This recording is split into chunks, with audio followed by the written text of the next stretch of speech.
and that's what we call working out the kinks. Um, so welcome to the latest live stream, dissolving shame and embracing self-acceptance. One of the things that I found most surprising, really, when I first did a version of this 9 years ago, was that it was shame and dissolving shame was my most responded to live stream. And for me, I grew up in a shame-free environment. So we're going to cover a few things tonight. First of all, we're going to, or wherever, whatever time it is for you right now, we're going to cover a few things. One will be the sources of shame, the difference between shame and shaming, how we buy into that, how to dissolve it, and also the role of self-esteem and the role of self-acceptance and how that's truly the biggest antidote to shame. So before we get into any of that, I just want to let you know that I would love to see questions from you. So any questions you have, if you're on the, Evolutionary Relationships Evolved page, if you comment there, I should see them. The technology has been unpredictable, I'll say, but I should be able to see them. So I would love questions along the way.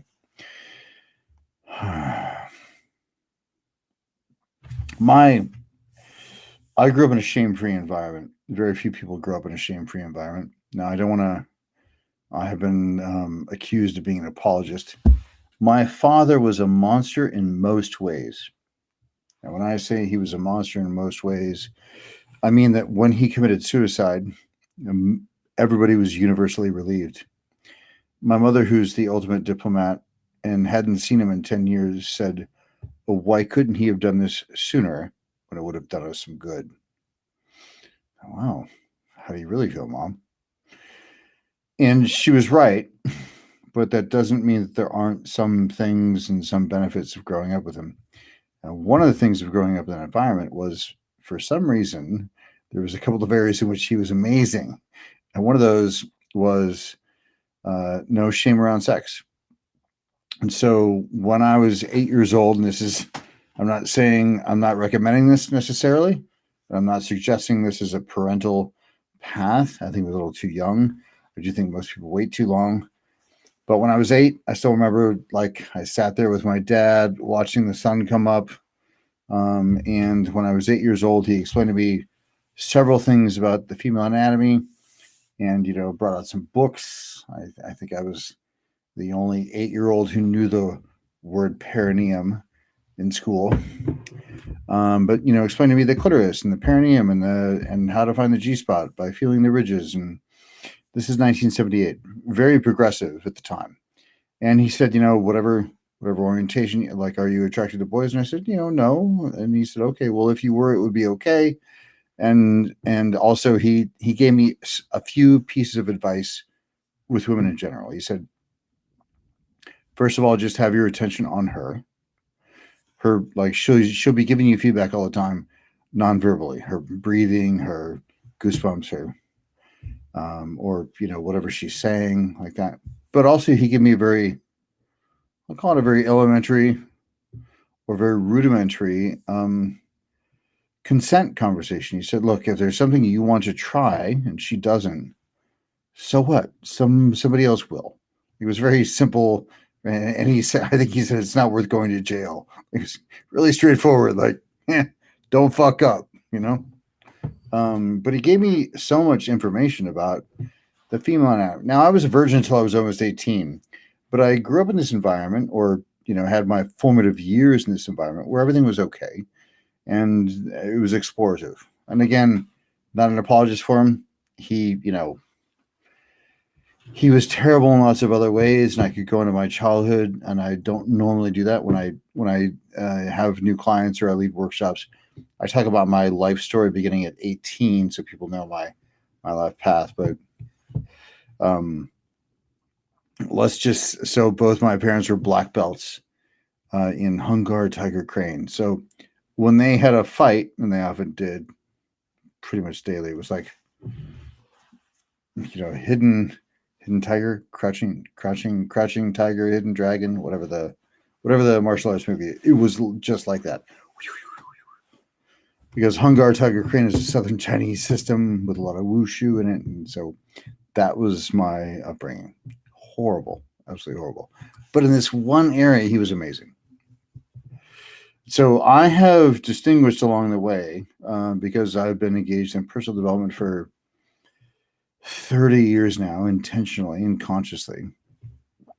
I've distinguished shame and the difference between shame and guilt, and also how to dissolve that and how to embrace your desires, how to ask for what you want, what you need to burn through. So that's what we're going to be talking about tonight. First of all, I just want to talk about the difference between shame and guilt, because I think a lot of people have them collapsed. Shame and guilt are very different. In fact, guilt is a bit of there's a zing up your spinal cord. It's almost an adrenaline rush. And guilt is distinguished, I have it, as the realization that you have violated your own value system. And you then must do something about it. That's why you feel oh my gosh, I did that thing. And then when we move into shame, that's more about I am therefore a bad person.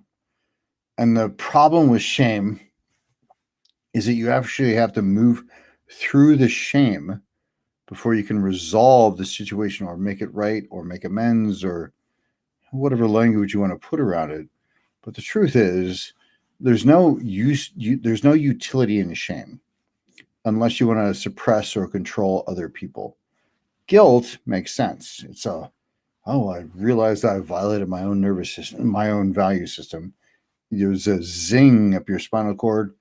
Your nervous system gets lit up with adrenaline, and you want to go fix it. And then you stop and you learn, but I'm also a horrible person, blah, blah, blah. And then you delay the fixing it, which really doesn't help anybody. So it's funny that the shaming, you could even call it a pity party. I mean, I know it's not that for most people, but there's this whole you go into a depressed state, maybe you stay in bed, maybe you just and you just delay it. It gets worse and worse and worse and worse. And I'll lay out the structure of the choice points we have there later on. But for the most part, I just want to make sure that you understand the difference between shame and guilt. Guilt is like an adrenaline rush, like a zing up your spinal cord. You're like, oh. And then shame is this heavy, oppressive feeling. It's what I call an emotional atmosphere, an emotional reaction. So emotional atmospheres are like shame, despair, hopelessness, the heavy, thick ones that you can feel when you walk into a room. Though that's what I mean by shame. Guilt is really an alertness, an awareness. And again, and I know I just said this, but again, the irony is if you go into shame, it takes you longer to make the situation right.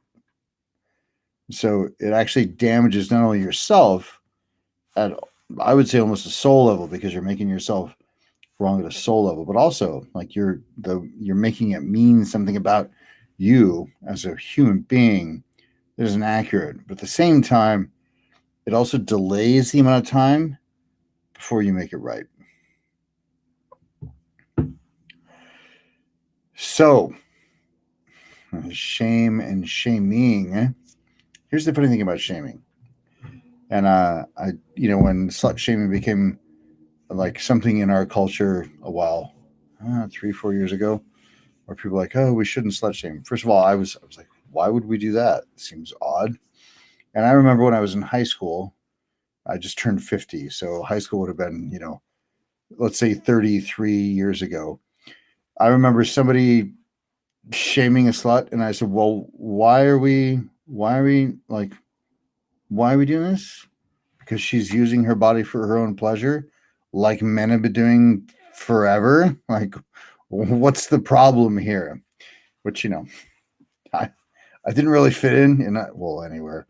But even in high school, I was my group of friends, we were the people who didn't even fit in with the drama club. It was we were like the drama club outcasts. There was, a half dozen of us. But I never understood this. I was like, why are we doing this? Why would we shame sluts? Who doesn't love who wouldn't love a woman using her body for her own pleasure? I never understood it. But shaming is very interesting to me because I have it. Shaming or shame requires your consent. Like if you shamed me and was like, Jason, you were, an unabashed slut in your 20s, I'd say, yeah, I was. And that dissolves all the leverage they have over somebody. So somebody can only shame you, and you're like, oh, I was shamed. That's because you bought into it. And for it to work, there has to be some part of you that allows that belief. And what's happening when you shame somebody or somebody's shaming you is they're imposing their value system onto you, and you may not have the same value system.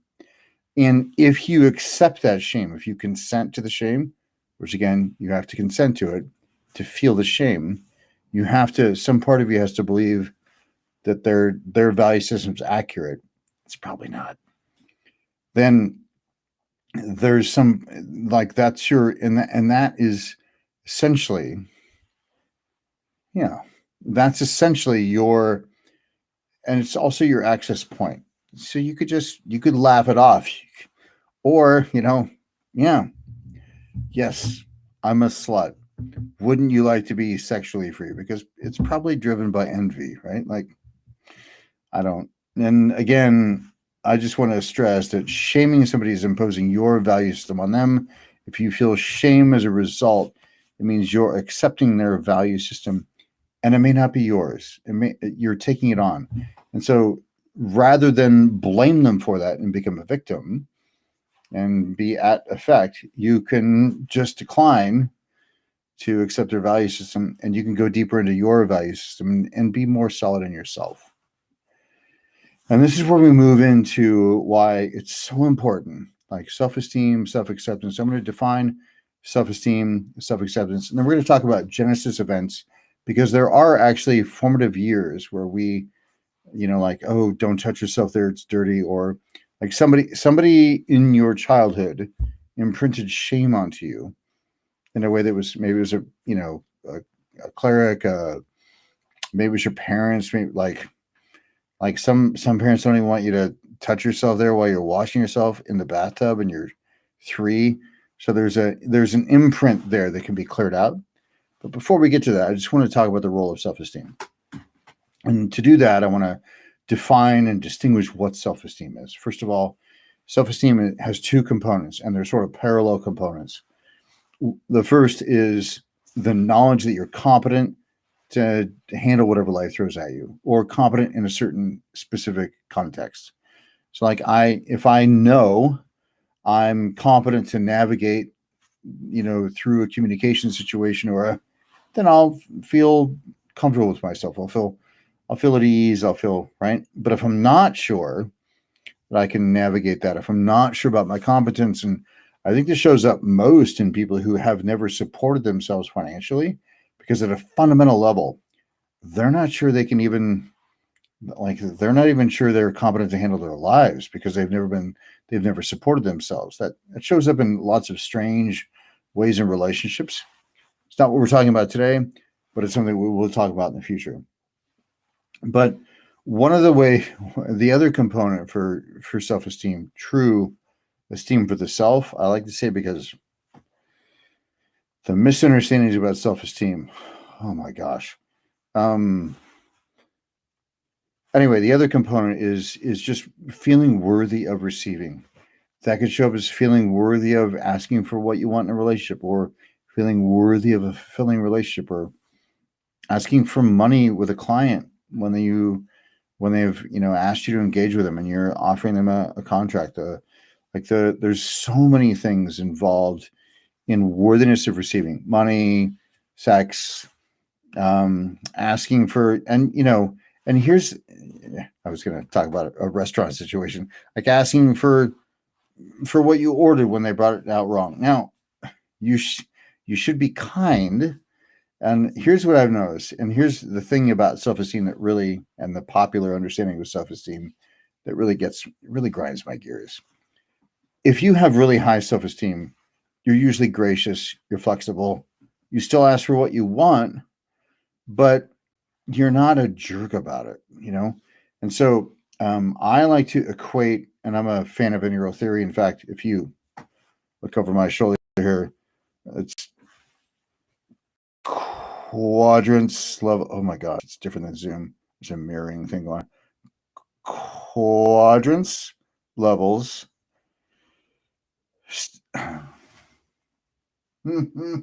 quadrants, levels, stages, types, and oh my gosh, I can't. Quadrants, stages, levels, states, and types. Whew. Had to look at it my way, or in the right orientation. By the way, this is a beautiful piece of art, integral art, that Corey DeVos created for me, and he posts some stuff.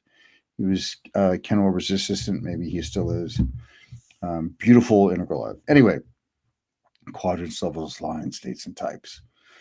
That's behind all of my work. But before I geek out too much, let's set that aside or back there on the shelf. But feeling worthy of receiving, it shows up in so many ways. Just asking for the thing to be changed, but I have experienced people with high self-esteem, meaning they have big egos, healthy egos. They're not troubled by small things. They don't have to prove or assert or defend their ego.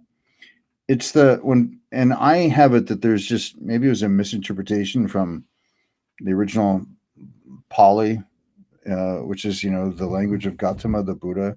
Maybe there's a mistranslation. Maybe it's just a misunderstanding. I don't know. But what kind of ego can be one with all things? It's a big fucking ego.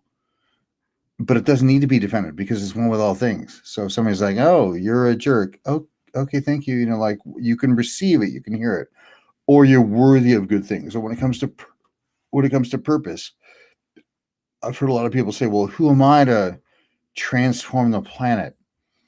Like, it's so big. Like, who am I to do that? And my favorite response to those people is, who are you not to? Like, if you've been bestowed with gifts and insights who are you not to serve the planet? That's the real ego game, right? Like making yourself small or defending it. And I have it, the small ego. This is my thinking. The small ego is the one that needs to be defended, asserted. If you know you're one with all things, if you know you are one with the universe, then there's no reason you don't have anything to prove anymore. That's a very high level of self-esteem. It's a very high level of ego development. I get it. But when we get back to shame, once you realize that there's and I want to define self-acceptance because I think it's very important. A lot of people have a misunderstanding about that. But getting back to shame, once you're fully right with yourself and you're aligned, meaning you're not doing anything that's inappropriate, you're not like you're attuned with those around you, with the universe, with everything at large, like you're in integrity. There's lots of ways to label it. Then who are you not? And so you can do, in Zen, they call it mind body drop, where you're just present and you're just fully present. And so the thing about self-acceptance that trips people up a lot, and I'm going to say, and this is one of those things that, just like shame requires your consent, I'm going to also say that self-acceptance is the antidote to shame. Period. It's also one of the primary components of true esteem for yourself and healthy ego development, like feeling worthy, all that. But self-acceptance. So if somebody says, oh my gosh, you're so weird to want that, you go, well, I want that thing. I'm okay with it. Like, you don't take on their value system. You don't allow them to, you just don't accept it. Like, I don't accept it. Like, we have different values. It's okay. There's nothing wrong with that. You can have your values. You can do your thing. I get to do my thing. There's nothing wrong here. And so it's the self-acceptance. But the other component of self-acceptance is critical. The way I mean self-acceptance is being unflinchingly willing to look at yourself in the mirror So it doesn't mean you're okay being a jerk or you're okay being horrible. It means that you are fundamentally willing to look at yourself in the mirror. Like, I did that horrible thing. Yeah. And I will make it right. But don't get into the shame game, but be willing to look at it. You're not avoiding, some people call it shadow. I don't even like the word shadow because it implies that it's not part of you. It's like, oh, what's that thing following me around? It's like, no, that's a part of you. Like, so I don't like the whole, sure, we can call it shadow integration, but for me, it's important to just acknowledge that it's a disowned part of ourselves. And so to be like, yeah, there's a part of me that did that thing. And it's out of alignment with my value system. Okay, great. But to deny it, to avoid it, just prolongs the pain. So part of true esteem for the self is having self-acceptance. And by that, I mean being absolutely willing to self-examine without judgment, positive or negative. Sometimes it shows up as, somebody going, oh my God, you're amazing. Okay, thank you. So what? Or somebody going, oh, you were horrible. Okay, thank you for the feedback. Like, but not make it mean something about yourself. And it's in that meaning making that creates the emotional atmospheres I talked about. Despair and shame and like that. So this is a very abbreviated version. I have a whole 2-hour webinar on shame, but also part of what people don't realize is those imprints that happen early on. I'm so annoyed that the mirroring thing is the opposite of Zoom. I'm using Restream, which is a third-party application.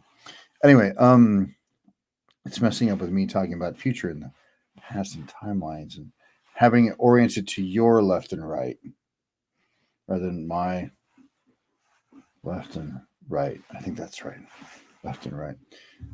Left and right. I don't know. Oh my gosh. Tawny, is this your left or your right?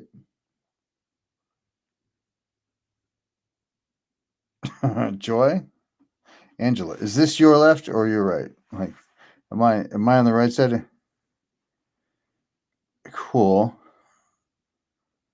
Okay, thank you. I'm curious if this is your left or your right. I don't know. I'll figure it out with somebody else. So good.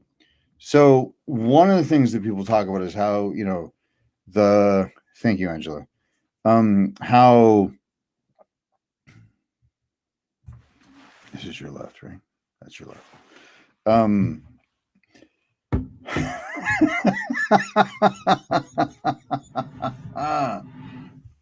One of the things that people often talk about is, how do we clear out these imprints and there's this sort of fetish for trauma these days. And, one of the things that I said I would talk about when I began and also in the marketing copy, I'm going to talk about the NLP training, but let me just talk about how imprints are formed. So, thank you, Angela. So we come into the world and, we experience time in a certain way. We have imprints along our timeline. And, we come into the world, whether it's in our mother's womb, and we experience the chemical set because every emotion has a chemical set. So she experiences fear or anxiety, or in this case, shame. And the chemical set is like we're bathed in that chemical set through the umbilicus. That gets imprinted on the fetus. Or maybe it's before. Maybe it's genealogical, generations back. Maybe it's pre-life. Or maybe it's, like right after you were born, like 2 years old. For me, I don't have a dog in that fight, as they say. For me, it doesn't matter. What matters is what your unconscious mind believes, which is one of the ways, I teach timeline clearing in the NLP training. But one of the things we do is we take you back in time because we're not experiencing reality. We're experiencing our internal representations of reality, which I can very easily demonstrate. Just imagine, somebody who you would rather never see again. And imagine their face and where it is right now. And just have their face zoom in right next to your face. And you'll you'll contract. You'll be like, except they're not in the room, right? And similarly, if there's somebody you feel great fondness for, great longing for, and you hope to see again very soon, if we have their face here and we pull it back, you'll experience a certain pull, right? It's very simple. It's a very simple example of our internal representations giving life to our emotional life. So it is with these imprints. And we all have traumatic imprints or parental imprints, or in this case, Genesis events that give life to our initial imprints of shame.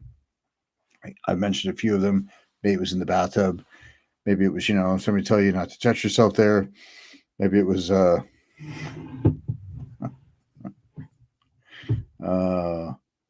remember one time I was I don't know. So in the NLP training, we give you the tools and the specific methods to clearing all that out. So, but then NLP is fantastic. It clears out the unconscious mind, but the conscious mind still or semi-conscious mind still has patterns, ingrained patterns. And so I always, and I've had over 500 one-on-one clients through 6-month programs.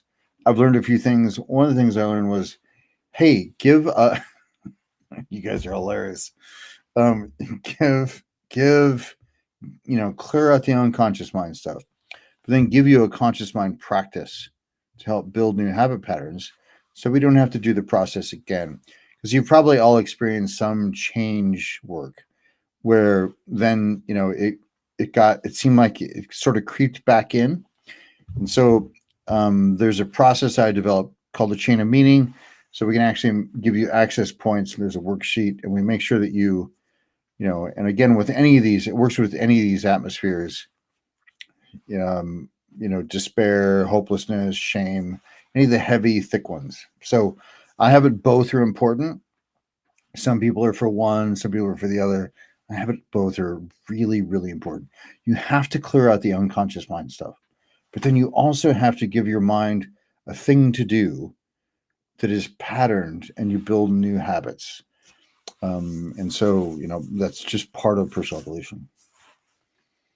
But the things I want you to take away is that, first of all, you can be shame-free. You truly can.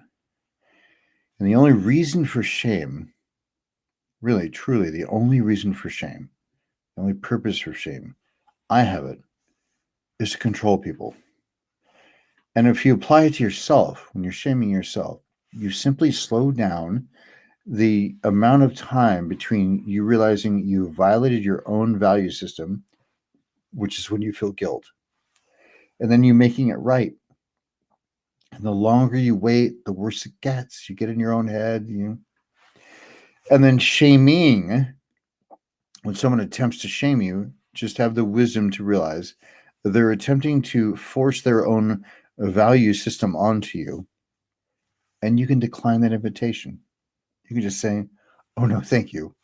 I have a different value system, which is equally as valid. So those are the primary things I want you guys to take away from this. And of course, all of these distinctions and tools, we go into much deeper in the evolutionary NLP certification training, which begins in May. This is the last time I'm doing it. I have been an NLP master practitioner and trainer since 1995. I just turned 50, so 1995, so 25 years now. And I've done a lot of things besides NLP, but I can 100% say I haven't found anything that's more effective, partly because it'll model out and demystify so many other tools that you're probably already using as well. I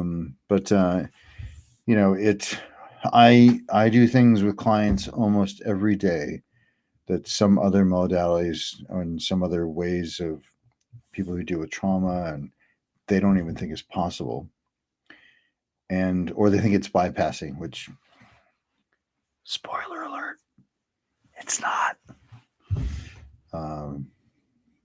Anyway, if you have any questions, feel free to email me if you're interested in the NLP training, which begins in May. Feel free to message me. I always give a code word for a discount if somebody wants to do the NLP training alone. If they watch the whole thing. So this time it's going to be sterling. It's like blue steel, but different. All right. Be well. Be in evolution. Thank you for allowing me the opportunity to be of service to you. I hope you found some joy in this and some insight.